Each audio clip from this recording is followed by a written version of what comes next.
Such a special place. You know, there's no place on earth like it. And you have to just pinch yourself sometimes to remind yourself where you are. You're in the bottom of the world, you're in such a pristine area.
Well, first of all, it is without question a privilege to be down there to see it. I think it's a fair statement to say that most people would give an arm and a leg, as the old saying goes, to see this part of the world. Less than 0.1 of 1% of the Earth's population has ever seen it. Tourists have not been going down there that long. It's only been discovered 200 years ago. So maybe a grand total of people to have ever seen Antarctica from 200 years ago to today might be 750,000, and that might be a bit generous. So when you compare that to the 7 billion people on Earth, it means over the space of 200 years, not many people have had the privilege of seeing these waters.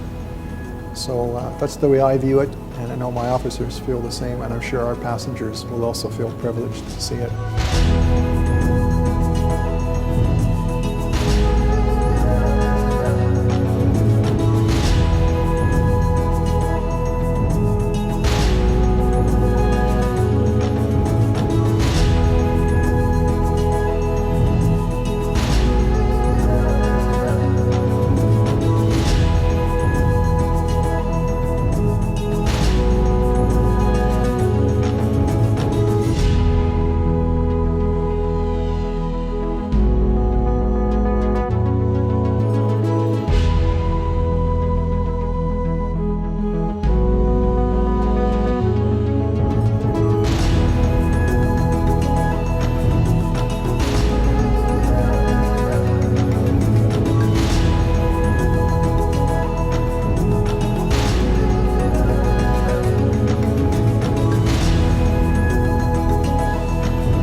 We're going to start with the arrival at Elephant Island at about 11 o'clock. And of course, Elephant Island's very famous for where Shackleton's men from the Endurance expedition were stranded for 4 months. So everybody's going to get a chance to see that right off the bat.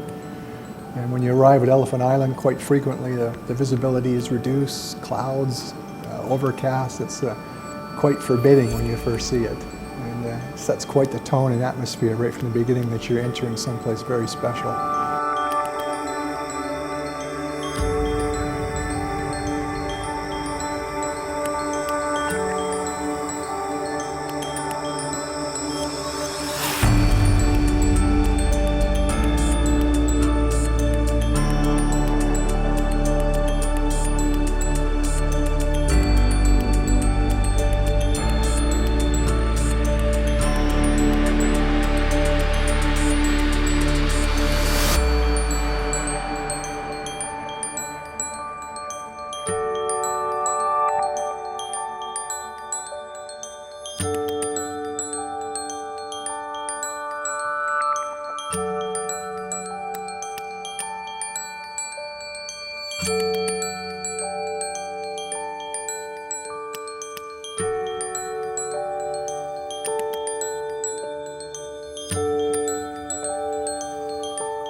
Well, it's a big step.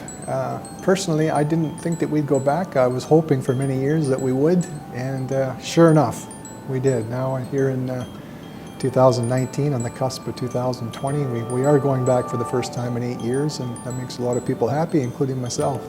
Well, I've been very fortunate. This is my 5th time now on 5 different ships. In 2004, I was there on the old Royal Princess. That was a favorite of both passengers and crew for many years. It was a wonderful ship. And then the following year, 2005, on the old Regal Princess, another popular ship. 2006 on the Golden Princess, and 2007 on the Star Princess. And now, returning all those years later, on the Coral Princess. So I've had the very good fortune to have been down to Antarctica on all 5 Princess ships that have ever done it. I went the first 3 times as staff captain, and the last time as captain on the Star Princess, the second captain under the master Bob Oliver. So I was very fortunate to get all that experience, and I think that played a big role in the selection process.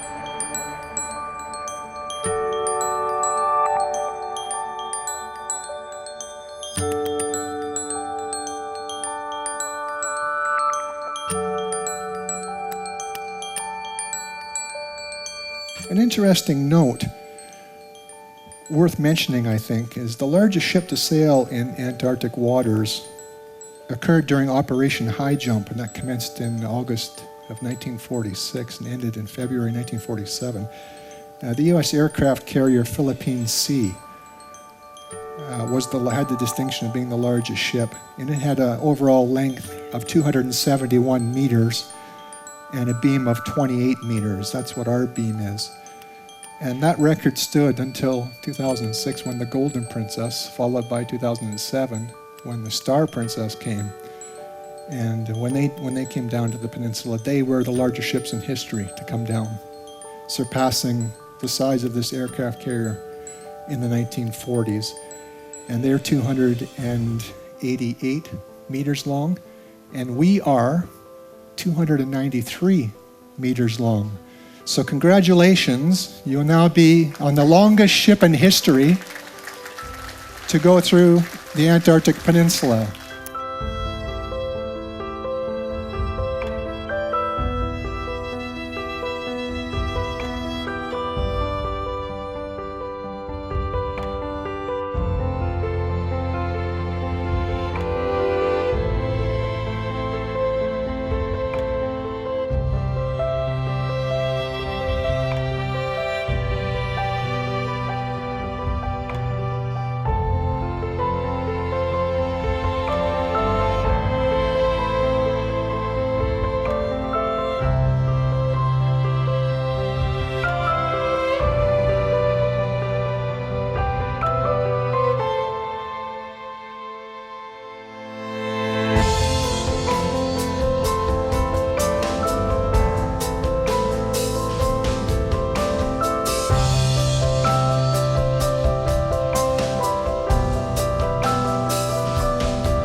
go down into Antarctic Sound, where we'll see the largest icebergs of the 4 days, a number of very large bergs that we'll pass reasonably close to, give people a good look at it, and we'll experience high winds down there. Katabatic winds are referred to, gravity-assisted winds. They're very strong. They can be up to 100 knots on occasion, but we're expecting about 50-60 knots on the way down there.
We've got a very tight team. Obviously, I can't unfortunately be on the bridge 24 hours a day, so I need a lot of support, and I've got some great support on this trip in particular. We have two very experienced ice pilots, Bob Parsons, a U.S. pilot who spent many years in Antarctica, and Waldo Arredondo, who's a Chilean pilot who also worked in the Antarctic quite frequently. So between the two of them, they have over 5 decades of ice experience. So I'll be deploying them on the night shifts. One will work 6 hours and the other will work 6 hours overnight, and they'll be on call during the day.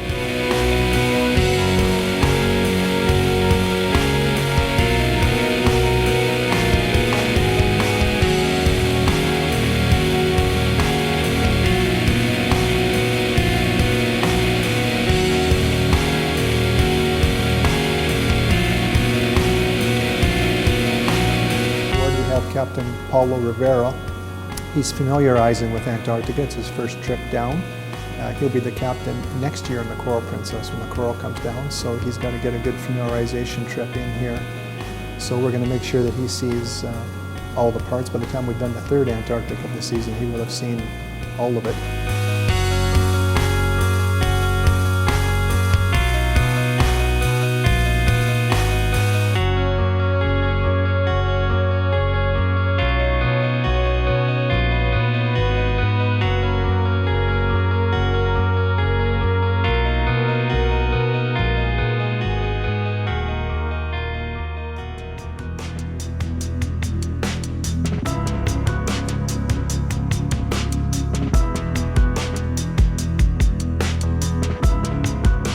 Of course, we have a very good bridge team here. Our senior officers will be splitting the shifts as well. We'll always be in what's called yellow manning, meaning there will always be one senior officer in the bridge, in addition to the 2 normal bridge officers. There's a senior watchkeeper and a junior watchkeeper. And we'll also have 3, sometimes 4 lookouts on the bridge.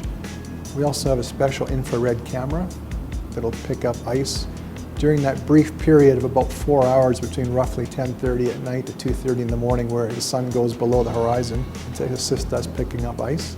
It never gets truly dark in December this month. The sun goes down, but it only is about 1 degree or 2 below the horizon. So it's more like a dark twilight, and that'll last for about 4 hours.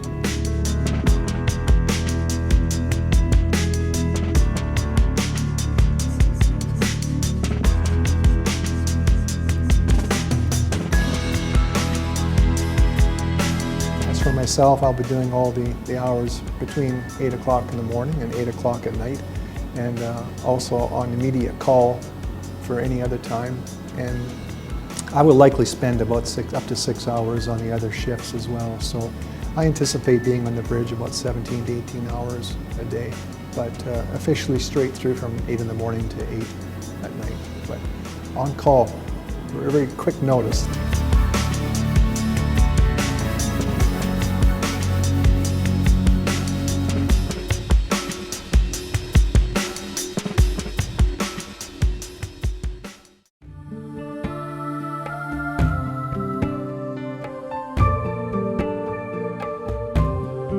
They're all unique. For example, the historic sites, then you've got the large icebergs, you've got the scientific stations, and you've got the scenery. So each day has something to offer. So to pinpoint a favorite, I don't know, I love it all. And I think our guests will love it all too. It's quite spectacular and very special.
We'll continue down Bransfield Strait, come into Gerlach Strait at some point. Ice conditions will dictate where. And then we'll go to Wanke Island, and we'll take the passage between Wanke Island and Amber's Island called Newmire Channel. Very scenic and quite dramatic for a ship this size to go through.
Well, it will get cold. It is Antarctica after all.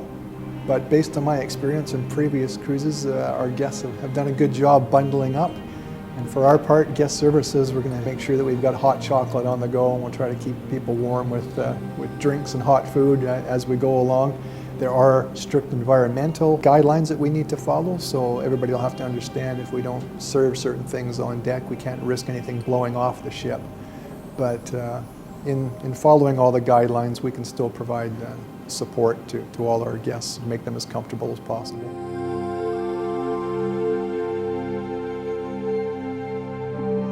People often wonder, why is Antarctica colder than the Arctic? They're both poles. Why is South Pole and Antarctica colder? Well, the reason is there's no other continent touches it. It's completely isolated. And around that is a buffer zone, if you will.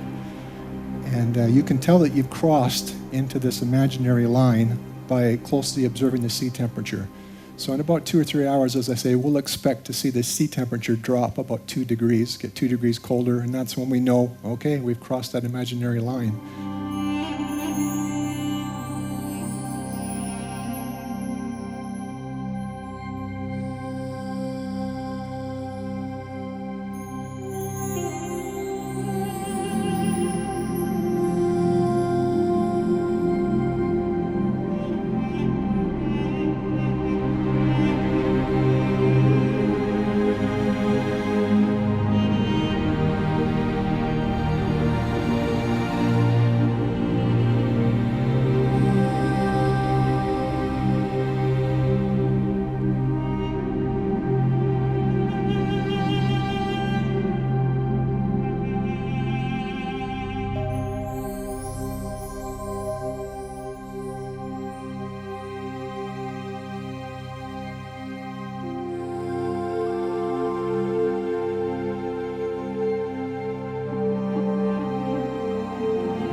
There are, of course, groups and people and organization and media who think that maybe the ships are too large, or ships are too large to go down, and it's too many people going down. But that's a fair argument, I suppose. But conversely, there's an equally persuasive argument to say that the more people that see it, the better. Because then those people can pass the word on what a special place it is, how pristine it is, and why we need to work so hard to protect it and keep it that way for future generations. It's like a thermostat for the planet. You know, when things happen in Antarctica, it affects the whole world. So the more people that see that, I think that's a tremendous benefit.